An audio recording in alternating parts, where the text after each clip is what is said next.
The year was 1944. The war in the Pacific was a meat grinder. For the soldiers of the Imperial Japanese Army, there was only one absolute sacred truth. Surrender was not an option. They were taught it from their first day of training. Capture was a shame far deeper than death. It was the absolute end of honor. They had prepared for the bullet. They had prepared for the banzai charge. They had prepared for torture, but they did not prepare for this. When the train doors finally clattered open in the brutal, biting cold of Wisconsin, 1944, dozens of captured Japanese soldiers stepped out onto the packed snow. They were survivors of hell. Hollow-cheeked, eyes tired, uniforms hanging from threadbare frames.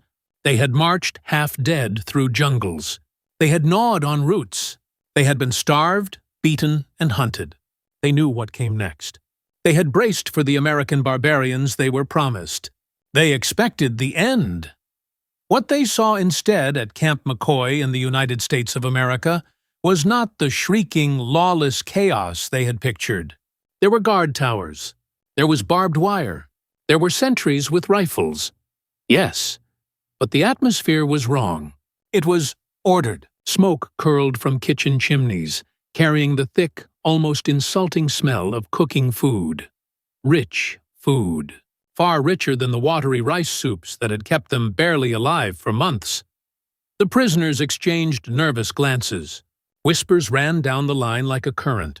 What was this trick? They moved with the stiffness of men expecting a sudden blow. Guards shouted commands in crisp, fast English. The tone was firm, professional, not savage. Interpreters moved them forward. Line up. Do not break formation. Every second felt like a delay, a psychological trick before the true punishment began. Then, an unexpected sight that stopped some men dead in their tracks.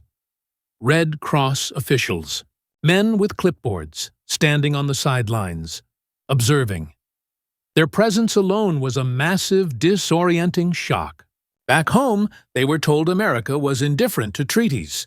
Yet here were neutral outsiders, guaranteeing rules were being followed.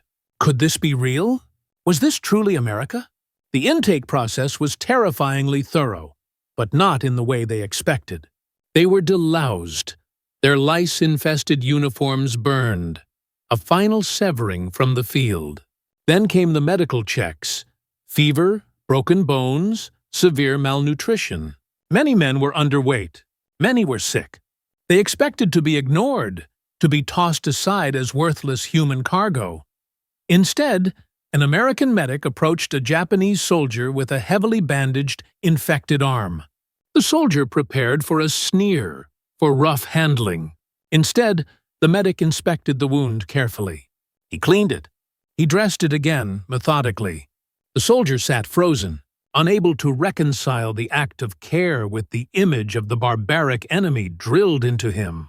It was too much. In the corner, a prisoner whispered to his comrade in profound disbelief.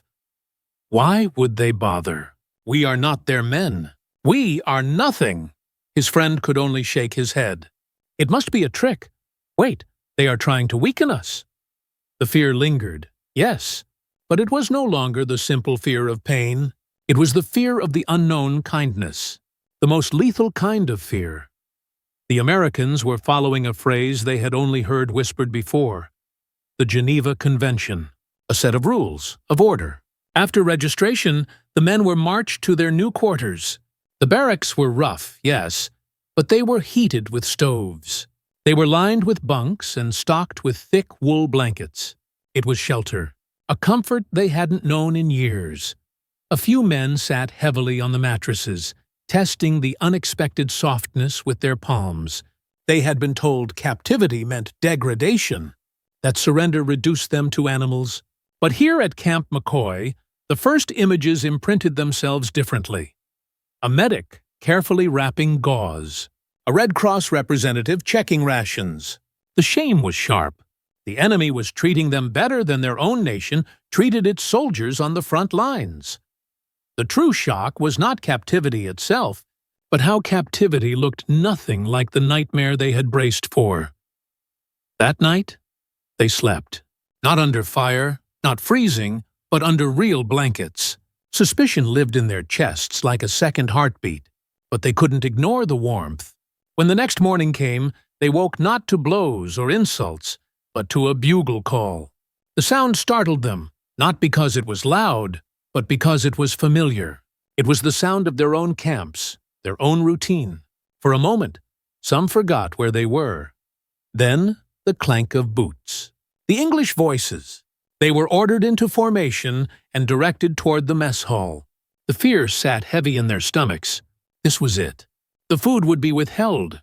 They would be fed scraps unfit for animals. Their hunger was their betrayer. In the Pacific, meat was a rarity, sugar mythical. But before food, there was another procedure. A Red Cross representative addressed them through an interpreter. He spoke of rights. They would be fed. They would be housed. They would be allowed to write letters home. They would work, but under conditions. They would not be abused. These are not promises. The interpreter paused to let the murmurs settle. These are rules. For you, for them. They are binding. The words hung in the air. Binding. Why? Why would they bind themselves for the sake of their enemies? More medical checks followed. Thin wrists, blood pressure, weight. Malnutrition was obvious, yet no one mocked them. A corporal even handed out small, chalky vitamins. Medicine for enemies. It was almost insulting in its kindness. New clothes were issued. Serviceable uniforms marked with PW.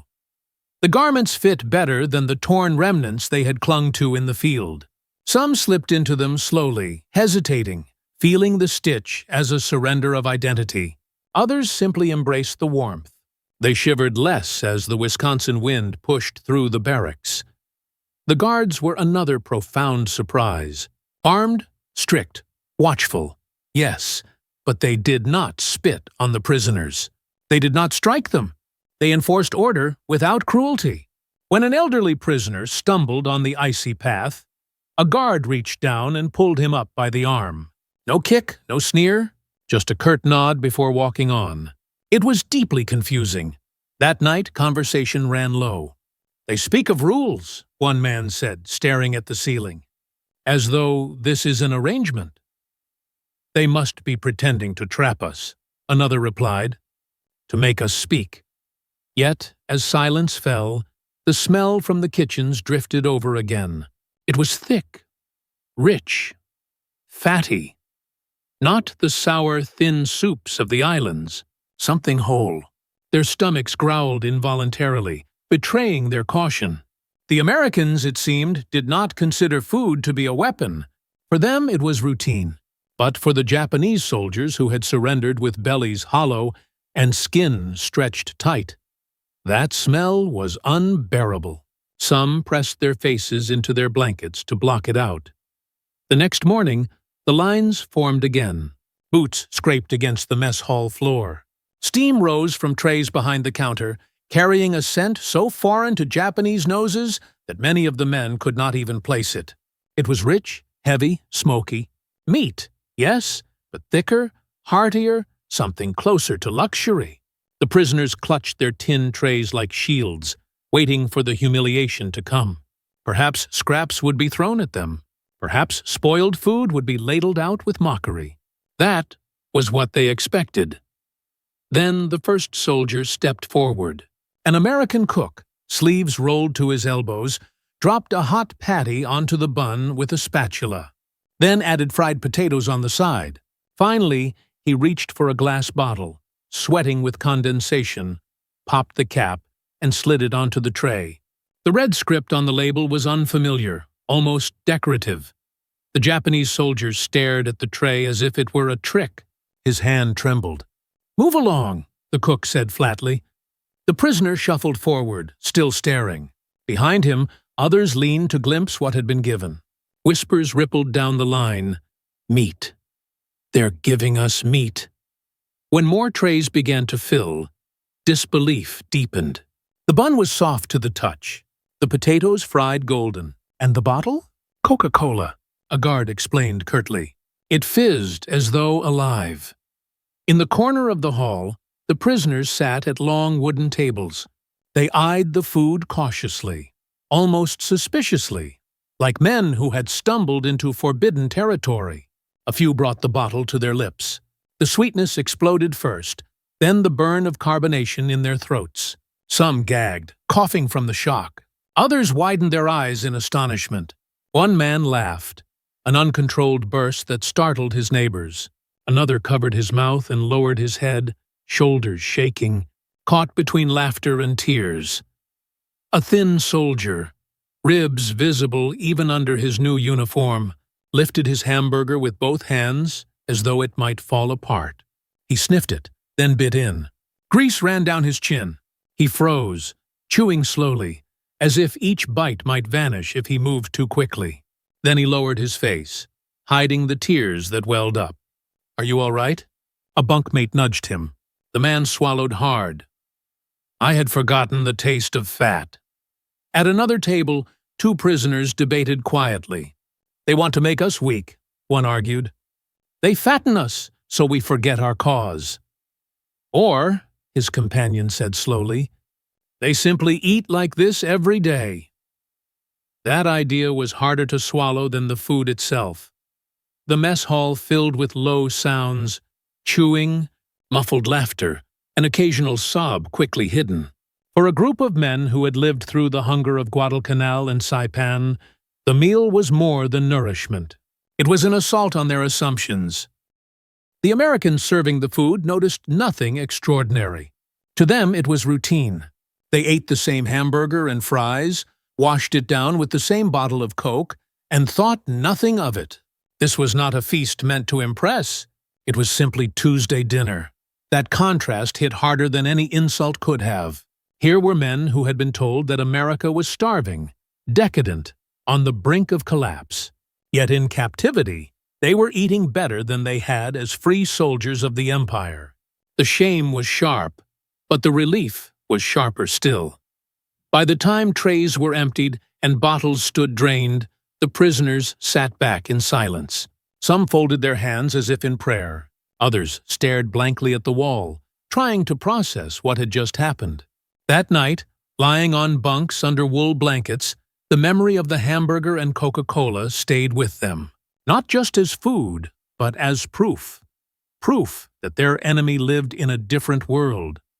But food was only the beginning.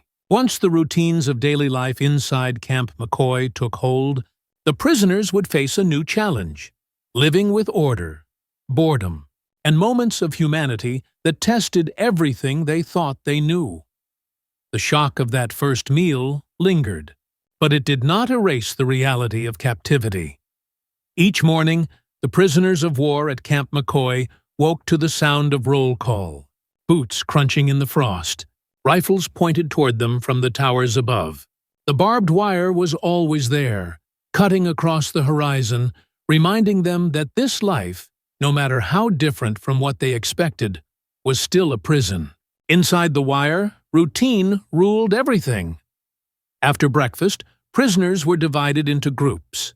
Some were assigned to shovel snow from roads, others to cut wood, still others to help on nearby farms under guard supervision. The work was steady, predictable, not brutal. It surprised many of the men that they were not being used to exhaustion. Instead, they were paid small wages in camp coupons. These coupons, a form of camp currency, could be exchanged for items at the camp canteen: toiletries, writing paper, even candy or cigarettes. One afternoon, a Japanese soldier held up a chocolate bar he had purchased. His hands trembled as he unwrapped it. "In Japan," he murmured to a fellow prisoner, "this is medicine. Here, they give it away to soldiers like it is nothing." His friend shook his head in disbelief. The canteen itself was another shock. Prisoners watched American soldiers come and go, chatting casually, buying Coke or chewing gum, joking with the clerk. The casualness of it was almost unbearable. War was raging in Europe and the Pacific, yet here in Wisconsin, Americans seemed to live as though abundance would never run dry. This was the true, terrifying face of the American enemy. Bored, well-fed, and utterly unconcerned with deprivation. Still, the daily structure of camp life began to press down in a different way. There was no fighting, no advancing, no dying comrades to bury. Instead, there was monotony. Wake up, work, eat, sleep. The mind, once consumed by survival, now had space to wander. And with wandering came longing. The greatest enemy was no longer the machine gun, but the silence. Letters became lifelines. The camp allowed each prisoner to write 2 letters and 4 postcards per month. Heavily censored, but still precious. Men hunched over tables, scratching out words with pencils, trying to capture their homes in ink. "I am alive" was often all they could manage. Some received letters back, thin envelopes with kanji written in familiar hands, carrying the fragile hope of home. Others received none. For those men, silence grew heavier with each passing week, a hollow echo that amplified their guilt. English classes were offered in the evenings. A few curious prisoners attended, repeating words slowly after the American teacher. Bread, table, window. They knew this was a betrayal in the eyes of their hardened comrades, but curiosity was a fierce new master. Others scoffed, insisting there was no use in learning the enemy's tongue. But even the skeptics listened from their bunks, ears pricking at the strange rhythm of the words.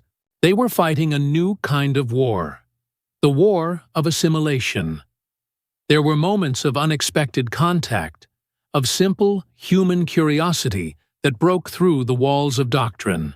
A guard at the worksite once asked a prisoner, through an interpreter, "Do you miss rice?" The prisoner laughed bitterly. He answered in Japanese, "Rice is a memory." When the reply was translated, the guard grew quiet. Perhaps, for a moment, he glimpsed the true cost of the war he was fighting. He realized that the man before him was not a devil, but a starving shadow. Not all interactions were so gentle. Suspicion lingered. Some guards treated the prisoners with coldness, never speaking beyond commands. And outside the wire, in the local community, resentment was often raw. On a farm outside the camp, where a group of POWs worked clearing fields, an American farmer watched them closely. His son had been killed in the Pacific, and resentment boiled in his stare. When one prisoner bent to pick up a dropped tool, the farmer spat on the ground near his feet. The guard escorting the work crew noticed, said nothing, but walked closer. The tension hung in the cold air, unspoken but raw. The farmer turned away, muttering, "Should have left them to starve." That moment, the fleeting spark of pure, unadulterated hatred spread quickly among the prisoners when they returned to camp. "Not all Americans follow their rules," one man said grimly. "Not all Americans are kind." His bunkmate replied, "Of course not. They are men like us. Some will hate, some will not. The difference is, here, the rules protect us from the hate." This idea, that rules, not mercy, held back the barbaric enemy, was a chilling new perspective. Yet, inside the wire, the flicker of humanity persisted. A young guard named Miller, barely 20, with a soft accent from Illinois, often lingered near the barracks after duty. He carried photographs of his family, showing them to prisoners who gathered near the fence. They did not understand his words, but they understood the faces. A mother, a father, 2 small sisters. Family was a universal language. In turn, prisoners traced shapes in the dirt, sketching their own homes, their villages, their wives waiting oceans away. It was not dialogue in words, but dialogue in images. One evening, Miller managed to say slowly, "Mother, father?" He pointed to the photos. A prisoner nodded, touched his chest, and replied in Japanese, "Ha ha ha. Chi-chi, imoto." The exchange lasted only moments before another guard ordered Miller away. But the seed was planted. They had spoken across the chasm, if only for an instant. Still, culture ran deep, and suspicion ran deeper. Among the Japanese, Loyalty to the emperor was not erased by Hamburgers or Coca-Cola. Some men whispered warnings against softening. They accused fellow prisoners who attended English classes of betraying their honor. In the dim light of the barracks, arguments flared. Was survival worth adaptation? Or did every borrowed word, every moment of laughter with a guard, chip away at who they were? The line between honorable resistance and grateful survival was vanishing. One prisoner wrote secretly in his diary, "We were told Americans were animals, yet they share their gum. They heal our wounds. Which is the lie? Which is the truth?" The contradictions gnawed at them. For some, the kindness of guards felt like humiliation, a reminder that they lived better as captives than their families did back home. For others, those same moments hinted at something uncomfortable but undeniable. The enemy was not faceless. The internal conflict became a new prison. They were safe, yes, but at the cost of their lifelong beliefs. One evening, a prisoner, driven mad by the guilt, shouted into the silence, "The true enemy is not outside the wire. It is the comfort inside. It is the food that makes us forget the emperor." The outburst was swiftly silenced, but the truth echoed in every man's chest. Religion added another layer of confusion. Some prisoners gathered in hushed circles, reciting ancient prayers to ancestors, clinging to tradition as the last anchor. Others watched American chaplains lead services for their own men. Curiosity flickered. A few even attended, if only to sit in the warmth of the chapel. They did not understand the hymns, but they recognized the act of faith. Different gods, different rituals, but the same human hunger for hope. Perhaps the most painful contradiction came during Red Cross inspections. The officials asked the prisoners if they were treated well. Most answered yes, because it was undeniably true. But afterward, in the barracks, shame swept over them like a cold wave. "We admit our enemy treats us fairly," one confessed, "while our own nation cannot feed us. What does that make us?" No one had an answer. The moral ground they stood on was collapsing. One snowy afternoon, a work crew was clearing a road outside the camp when a group of American children approached. They were curious, bold, their cheeks red from the cold.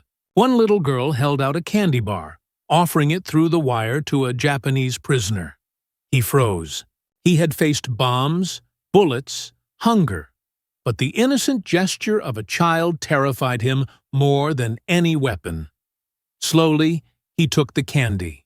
He bowed low, his dignity returning for a fleeting moment, and said in halting English, "Thank you." The girl smiled and skipped back to her friends. That night, the man confessed to his bunkmates that he felt more broken by that small kindness than by all the battles he had endured. "A child of the enemy," he whispered, "gave me food with a smile. How can I hate her?" Such moments left scars of confusion. They did not erase loyalty to the emperor, nor did they end the war inside their hearts. But they made the line between friend and foe blurrier than propaganda ever admitted. As the winter of 1945 dragged on, the men knew the war outside was reaching its climax. Rumors of bombings in Tokyo, of losses in the Philippines, trickled into camp. Each new report widened the contradiction inside the barbed wire. They lived with steady meals, shelter, even glimpses of humanity. Outside, their nation burned. One snowy night, as lights flickered out across the camp, a prisoner whispered to his bunkmate, "If we survive this war, what will we tell our children?" He paused, the question hanging heavy in the dark. "We will tell them that our enemy fed us, that he gave us blankets, that he smiled at us." The bunkmate stayed silent for a long time before answering softly, "We will tell them the truth, even if it shames us. We must tell them, but captivity, no matter how humane, could not last forever."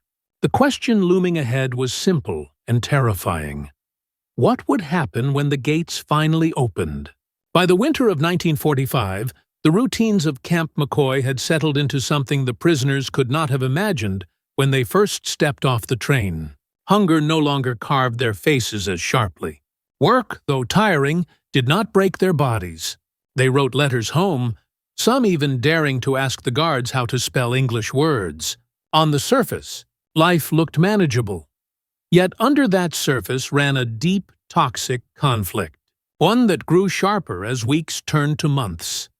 How could they reconcile this treatment with the hatred and loyalty they still carried in their hearts?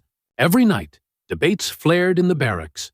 Some argued fiercely that this was all deception, that America only pretended to treat prisoners well in order to weaken them, to steal their warrior spirit before repatriation. One man stood up one night, his voice harsh. "Do not be fooled! Our emperor demands strength, not comfort. Every hamburger you swallow is a betrayal." Others, weary of suffering, pushed back. "We are alive," one countered, his voice cracking. "And if survival is betrayal, then what did dying hungry on Saipan achieve?" Silence followed those words, a silence filled with shame and unbearable tension. Letters from home made the contradictions sting even sharper. When a prisoner received word that his family in Osaka survived on boiled weeds and scraps of barley, he held the paper in shaking hands while the smell of roast beef drifted from the mess hall. The gulf between his life as a prisoner and theirs as civilians under relentless bombing raids became unbearable. "I eat like a soldier," he confessed quietly, "while my children starve." It wasn't only food. Warmth itself became a symbol. In barracks, heated by stoves, with wool blankets and steady boots, the men remembered family shivering back in wooden houses with glass shattered from air raids. Captivity offered them safety, yet it deepened their guilt. Some prisoners clung harder to propaganda, repeating it like prayers. America was decadent, hollow, ready to collapse. But the evidence around them mocked those words. In the camp, Coca-Cola bottles arrived by the crate. Cigarettes were available not just for soldiers, but for prisoners. Work crews saw American farmers with tractors, barns full of livestock, fields that seemed endless. Abundance here was not fantasy. It was normal. One guard, overhearing a prisoner remark on the overflowing fields, said simply, "This is only Wisconsin. You should see Illinois." The prisoner lowered his eyes, ashamed of the envy burning in him. The foundations of their ideological hatred were crumbling, one comfort at a time. The contradictions broke some men quietly. One evening, a prisoner whispered through tears, "I believed Japan was the center of the world, but now I see perhaps we are only one small island." His bunkmate scolded him, warned him never to speak such treason aloud. But the thought had been voiced, and thoughts, once spoken, cannot be taken back. As 1945 pressed on, the war outside was reaching its brutal climax. Rumors turned into headlines, occasionally glimpsed by the prisoners through guards or Red Cross officials. The Allies were advancing. Cities in Japan were burning under waves of bombers. The terror felt distant, yet intensely personal. They were safe, but every new report of devastation was a knife twist of guilt. Then came the news that froze the blood in their veins. Hiroshima and Nagasaki were struck. Most prisoners did not fully understand what an atomic bomb was, but the horror of it bled through every whispered word. Rumors raced through the camp faster than guards could silence them. There was no escape from the terrifying scale of the destruction. And then came the final, crushing truth. Japan had surrendered. The announcement fell over Camp McCoy like a weight no one could lift. Silence. Profound, total, agonizing silence. Some prisoners stared blankly at the ground. Others wept in silence, their shoulders shaking under thin blankets. For years, they had carried the belief that their nation could not fall, that death was preferable to defeat. Now defeat had arrived while they were behind barbed wire, unable to lift a weapon, unable to choose their fate. Days passed in a strange quiet. The guards did not gloat. They simply carried on with the routines. Meals, roll calls, inspections. For many prisoners, that steadiness was unbearable. "They treat us the same," one man whispered bitterly. "Whether we are warriors or defeated, they do not see our shame." But the camp was already preparing for repatriation. The Red Cross began organizing lists, transportation routes, and schedules. Prisoners were given clean uniforms, medical checkups, and briefings about the journey ahead. They would be shipped back across the Pacific, not as soldiers of a victorious empire, but as survivors of a war their nation had lost. The departure was not triumphant. On the morning of the transfer, the prisoners filed out of their barracks, carrying small bundles of belongings. Some clutched wooden carvings made during idle hours. Others carried carefully folded letters from home, stained with tears and sweat. As they passed through the gates, many glanced back one last time at the camp that had held them. It was not fondness that moved them, but confusion. The place where they had expected cruelty had instead given them hamburgers, Coca-Cola, blankets, and even glimpses of kindness. The psychological victory of the enemy was complete. The journey home was long and heavy. On the ship, men huddled together, wondering what awaited them in Japan. Cities were gone. Families scattered. Hunger was worse than when they left. They worried about being branded cowards, despised for having lived as prisoners. One man, scribbling in a worn notebook, wrote, "I thought my enemy would break me with violence. Instead, he broke me with food. I cannot erase the taste of bread, meat, and sweetness. It will follow me home like a shadow." When the prisoners finally stepped onto Japanese soil, reality struck hard. Bombed ruins stretched where cities once stood. Families met them with tears, relief, and sometimes bitterness. Some wives and children had survived on grass and tree bark. Others had not survived at all. The returning prisoners faced accusations of weakness, of dishonor. But in their silence, they carried stories no one at home wanted to hear. Stories of hamburgers and Coca-Cola, of Americans who treated them by rules instead of rage. In the years that followed, a few spoke cautiously about their time in America. They admitted that it had forced them to see the enemy not as monsters, but as men. Others never spoke at all, burying the memories under layers of duty and shame. Yet, even in silence, the contradictions lived on. The legacy of Camp McCoy and other camps like it is not found in battles or victories, but in those quiet, disorienting moments when food, kindness, and order collided with fear and loyalty. It was psychological warfare by adherence to law. For the prisoners, captivity revealed something uncomfortable but undeniable. Humanity can exist even in the middle of war. And perhaps that is the final lesson. Wars end, nations rise and fall. But the small choices, a guard sharing a photograph, a child offering candy, a cook sliding a hamburger across a counter, can leave marks that outlast the noise of cannons. As one prisoner told his son years later, "I learned in America that kindness is harder to carry than cruelty. Cruelty you can fight. Kindness you remember. War can strip men of everything, but it cannot erase the power of small acts of humanity. And that is the story worth remembering." If you found this incredible, true account of World War II history meaningful, make sure to subscribe and hit that notification bell. We unearth hidden views and buried stories like this every week. We remind you of the choices humans make in the darkest hours. Choices that reveal who we really are. Join the conversation in the comments below. What surprised you most about the treatment of the Japanese POWs?